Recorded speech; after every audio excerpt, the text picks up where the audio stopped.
Mason stood frozen in the empty boardroom, his gaze locked on the framed photo in the corner. His father, grandfather, and Uncle Gregory side by side at the company's founding celebration. A wave of disorientation surged through him because in this very room he had once believed that hard work could earn acceptance, that being good, being great would be enough. But just an hour earlier, a brief message from his mother had shattered that belief. "I just heard Zachary's taking over the company instead of you. They said he's a better fit. Are you okay?" He wasn't okay. He read the message over and over, the words hitting like slow, calculated punches. Zachary, his younger cousin, who had spent the last year backpacking across Europe and posting lattes and landscapes on Instagram, was being handed the title of CEO. Zachary, who had never worked a single day at the company, Mason had poured nearly a decade of his life into Mason, had always known his identity would be a silent complication. He was open about being gay, never flamboyant, never dramatic, just honest. Yet through the years, he'd noticed the subtle hesitations, the polite deflections at family events, the way his uncle's smiles tightened slightly whenever his boyfriend joined him for holiday dinners.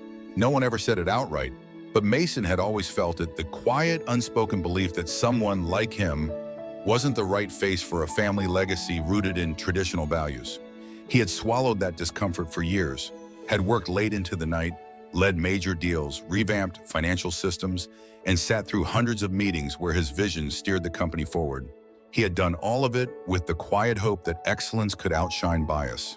That if he worked hard enough, long enough, the family would look past who he loved and see the leader he'd become. But now, standing in that boardroom under cold fluorescent lights, all he could feel was betrayal. The door opened and Uncle Gregory stepped in, his expression unreadable. He spoke with rehearsed professionalism about the future, about fresh energy and preserving family image. Mason heard none of it clearly, just the echoes of everything Gregory wouldn't say out loud. The message was clear. Zachary fit the mold, Mason didn't. And for the first time in years, Mason didn't try to fight back with more diplomacy or more silence. He simply listened, jaw tight, heart racing, letting the final blow land without flinching. When Gregory finished and walked out, Mason remained alone, the room now colder than ever, stripped of its history and warmth. He looked up at the photo again. His father, the only one who ever openly defended him. Mason remembered one Christmas years ago when his dad had stood in front of the entire family and said, "I'm proud of my son, not despite who he is, but because of who he is." That moment had lived in Mason's heart like a lighthouse in the bump, but his father was gone now. And with him, the last barrier standing between Mason and the silent judgment of the rest of the family. Mason clenched his fists, nails pressing into his skin. He knew what he had to do. No more waiting, no more asking to be seen. If they wouldn't make room for him at the table, he'd build his own. As he walked out of the boardroom, head held high despite the ache in his chest, Mason made a promise to himself. They might reject him for who he is, but they'd never again dismiss what he's worth. Have you ever had to fight to prove your value within your own family? Share your story in the comments, and don't forget to subscribe to follow Mason's journey as he reclaims what's rightfully his. Mason didn't sleep that night. The city outside his apartment window pulsed with its usual rhythm horn sirens, the occasional laugh from pedestrians below. But inside, the silence was absolute. He lay on the couch fully dressed, eyes fixed on the ceiling, feeling like everything he had built over the past 9 years had evaporated in the span of one conversation. His phone buzzed occasionally with work emails he no longer cared to read, but one name never showed up: Gregory. Not even a follow-up, not even a message to ask if Mason was okay. That absence spoke volumes. By sunrise, Mason had made a decision. He wasn't going to beg. He wasn't going to fight for scraps from a table he helped build. If the family didn't see his worth, someone else would. There was only one person Mason could think of who might understand exactly how this felt: his estranged Uncle Adam. Once a respected co-founder of the family's real estate firm, Adam had vanished from every family photo. 2 decades earlier, the story Mason had grown up with was that Adam had betrayed the business, tried to steal clients, and was beyond forgiveness. But as Mason grew older and came out himself, he began to see the gaps in that story. The truth had always seemed off. Mason had only vague memories of Adam. A warm laugh, a silver ring always on his pinky, and the way he'd wink at Mason across the room during boring dinners. Adam was the only adult who ever talked to Mason like an equal, even when Mason was just a kid. But when Mason came out in college, it was clear his family had drawn a line in the sand. He was welcome as long as he never brought that part of himself into the boardroom. As long as he stayed quiet, as long as he wasn't like Adam. That morning, Mason sat at his kitchen table, opened his laptop, and typed Adam's name into LinkedIn. The profile came up immediately. Adam Langford, founder and CEO, Arcos Realty. A rival firm, a thriving one. The photos showed Adam old, a salt and pepper beard, now but the same knowing eyes. Mason stared at the message box for a long time before typing, "Hi, Uncle Adam. I don't know if you'd even want to hear from me, but I think I finally understand something you went through. I just found out I've been passed over for CEO in the family firm. They chose Zachary. I don't think I need to explain why I'm done with it. Yeah. I want to talk, if you're open to it." He hesitated only a moment before hitting send. By the end of the day, Adam had replied, "Mason, I was hoping you'd reach out someday. Let's talk." 3 days later, they met in a small Art Deco bar in Midtown, chosen by Adam, who said the martinis were strong and the lighting was forgiving. Mason arrived early, heart racing, unsure of what to expect. When Adam walked in wearing a dark blazer over a gray turtleneck and carrying the same quiet confidence Mason remembered, he pulled him into a hug like no time had passed. They sat in a booth, ordered drinks, and for a while just talked. Not about business, about life, about Mason's father, about music, about how much had changed and how much hadn't. Finally, Mason told him everything. The work he'd done for the family business, the night he came out to his parents and was met with careful silence rather than open arms, the unspoken rules, the way Gregory looked through him instead of at him, the CEO title given to Zachary like a birthday gift. And the thing that hurt the most, how Mason's mother, who once swore she supported him, no matter what, had chosen to stay quiet this time. Adam listened. Not with pity, but with a kind of tired understanding that came from living through it all before. When Mason finished, Adam set down his drink and said quietly, "They never forgave me for being open about who I am. Not because I wasn't good enough, but because I stopped pretending." He paused.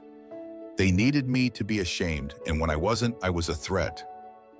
Mason felt something shift inside him, like a wound finally beginning to breathe.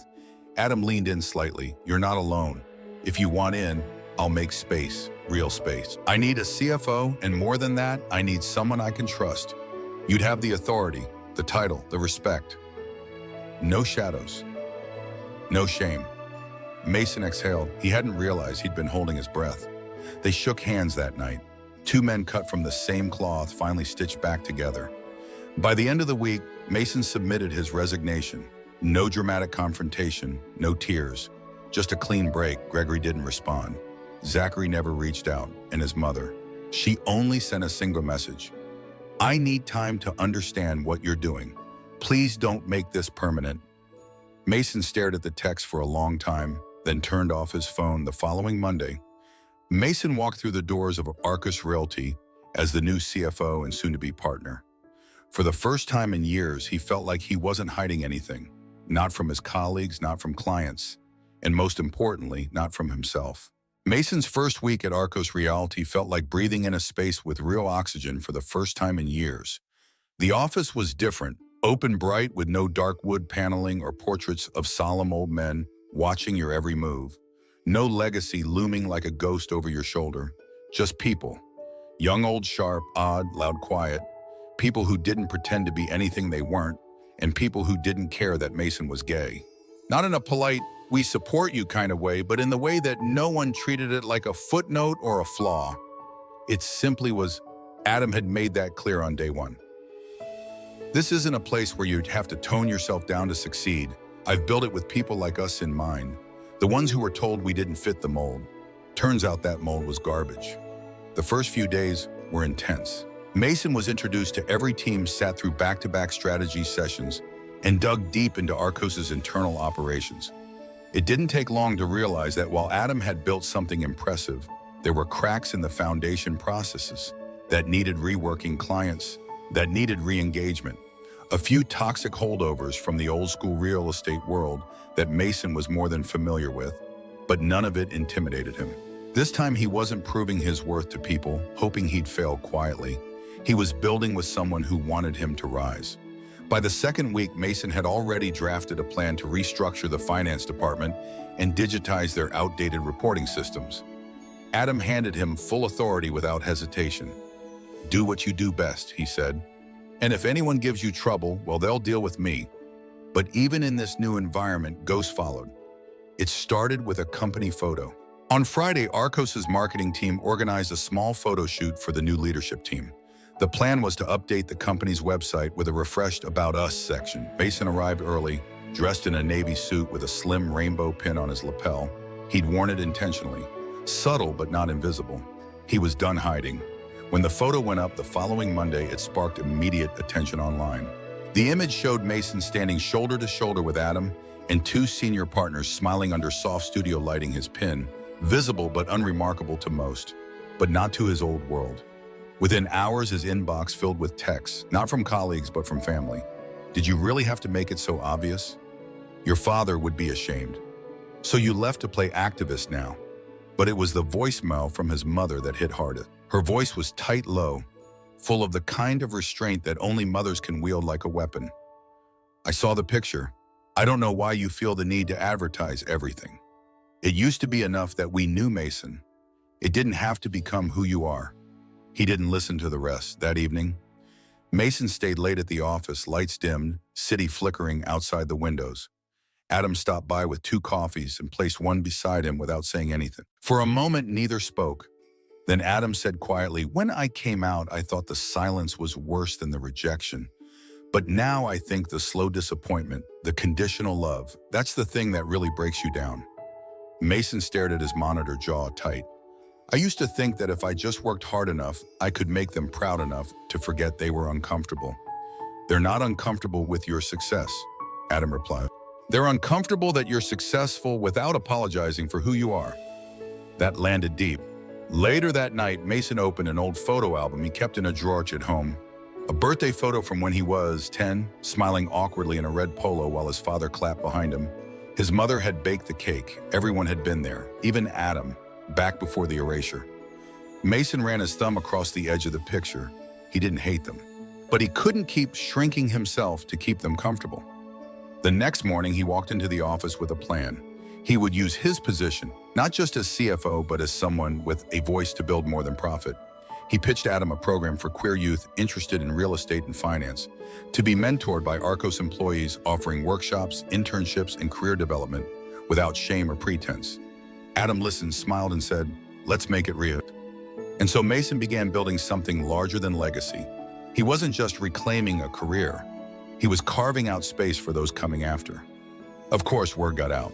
It started with a blog post on Arcos's website, then a spotlight in a local business paper. Eventually, an article featured Mason specifically, his journey from being passed over to rebuilding power on his own terms. The headline read, "He wasn't what his family wanted, so he built what he needed." 3 days later, Mason came home to find Gregory and Zachary standing outside his apartment door. Gregory wore a half-forced smile, the kind that frays at the edges. Zachary looked uncomfortable. They hadn't come to apologize. Mason knew that the moment he saw their eyes, Gregory spoke first. "We're losing people, clients, staff. They're jumping ship, and we've heard you're actively encouraging it." Mason leaned against the doorway. "I'm not encouraging anything. I just built a place where people aren't afraid to be who they are. If that's a threat to your business, maybe you should ask why." Gregory's face tightened. "This isn't personal." "It was always personal," Mason said. "You just assumed I wouldn't fight back." There was silence, then Zachary finally spoke. "Dad, he didn't want you gone. He just didn't know how to keep you without explaining you. And I guess it was easier to let you go than defend you." Mason looked at him for a long moment. "You never had to defend me," he said. "Just stand next to me." They left shortly after, and Mason watched them from his window as they disappeared into the New York crowd, 2 shadows fading into noise. He didn't feel triumphant, just clear.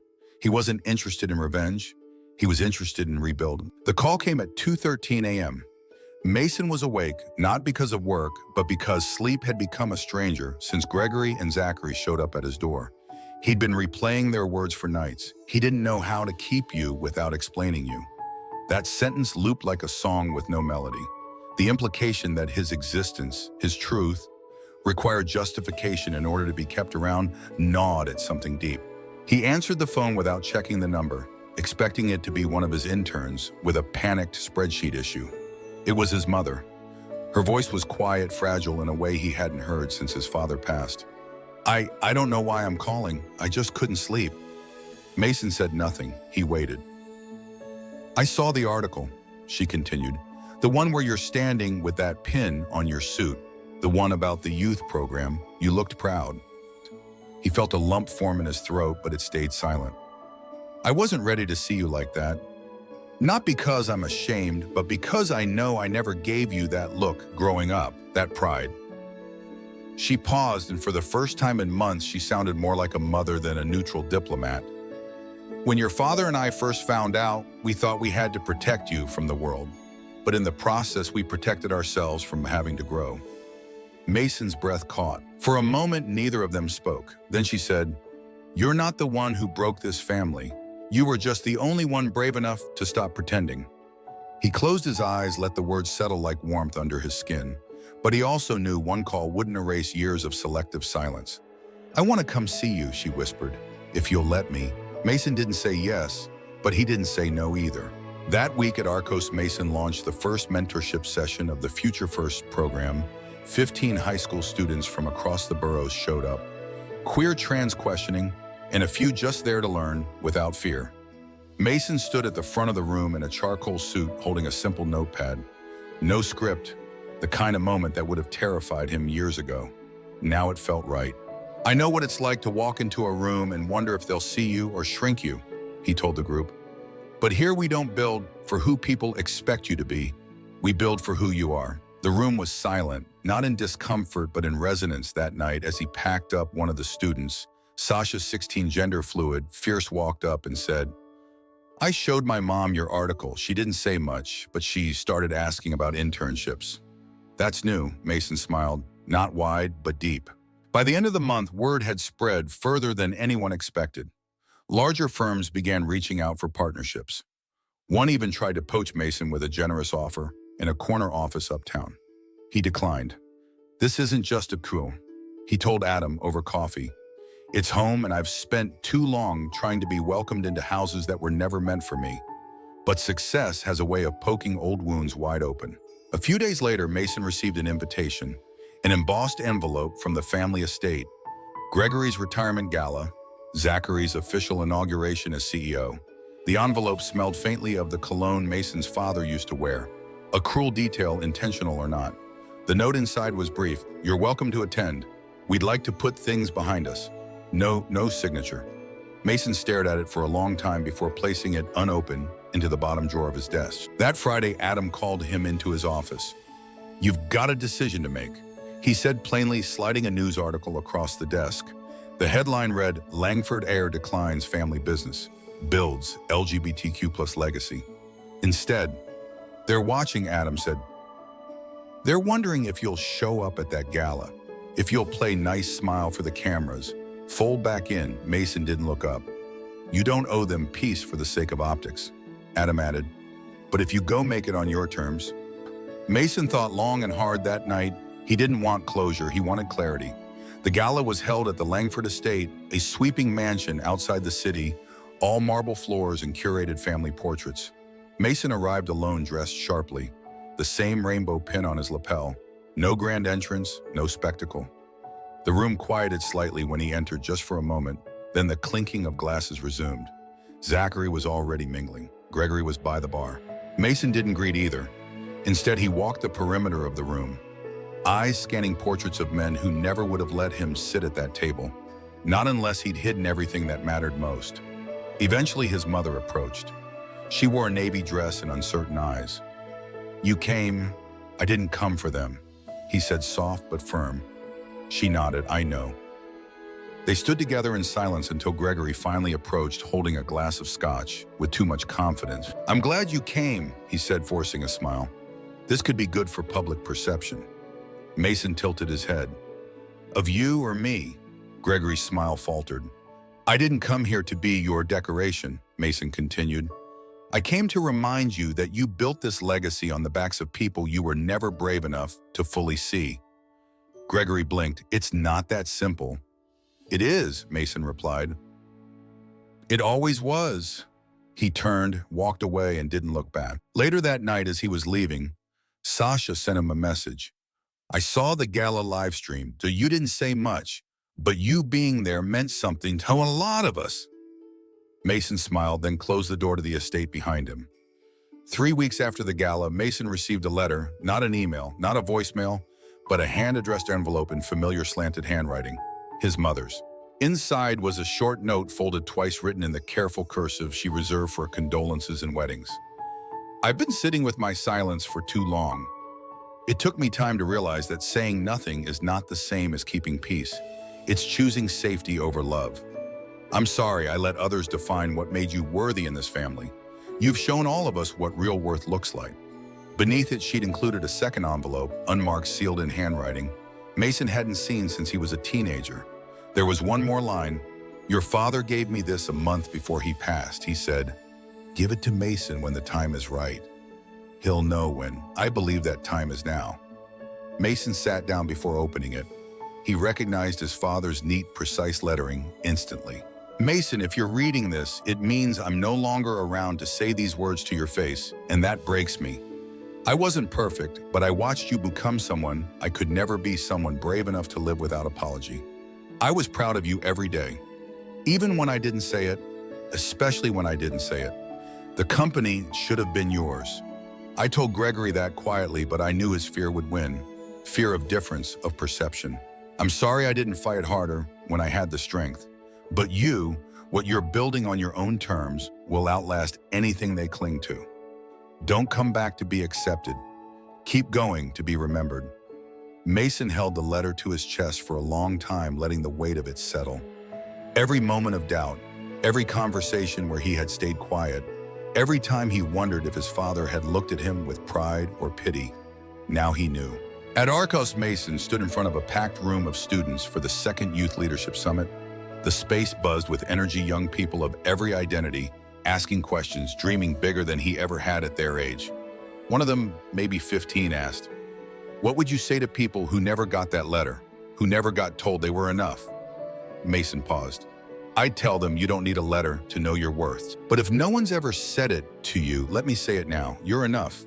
You were always enough. Afterward, a student quietly handed him a folded sheet of paper with a note. I showed my dad your story. He said maybe we should talk. That's a first. Mason kept it in his wallet. The magazine piece about Arcos's LGBTQ+ leadership initiative went viral. Not because it was sensational, but because it was honest. It framed success as something earned through truth, not conformity. Then came the calls, foundations, policy groups, a board seat offer from a national equality coalition.